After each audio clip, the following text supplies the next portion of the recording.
இந்த காணொளிக்கு உங்களை அன்புடன் வரவேற்கிறோம். இன்றைய காணொளியில் திருக்குறளின் ஆழமான பொருளை ஒரு எளிய கதையின் வழியாக புரிந்து கொள்வோம்.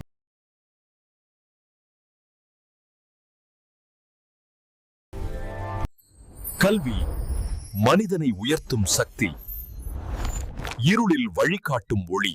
அவன் பல கல்விகளை கற்றவன், அறிவின் எல்லைகளை கடந்தவன், உலகின் பல விஷயங்களை அவன் அறிந்தவன். ஆனால் அவ்வளவு அறிவிருந்தும் அவனின் மனம் அமைதி பெறவில்லை. ஒரு அறிவு இருக்கிறது, அது உருவமற்றது, ஆனால் எல்லாவற்றையும் ஒளிரச் செய்கிறது.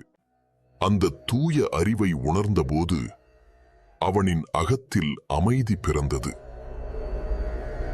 கல்வி அகந்தையை வளர்க்க அல்ல, அறிவோடு அடக்கத்தையும் அமைதியையும் அளிக்கவே.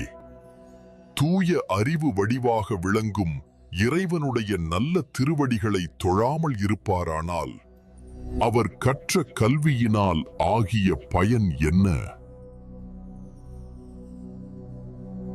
கற்றதனால் ஆய பயனன்கொல் வாலறிவன் நற்றாள் தொழாஅர் எனின்.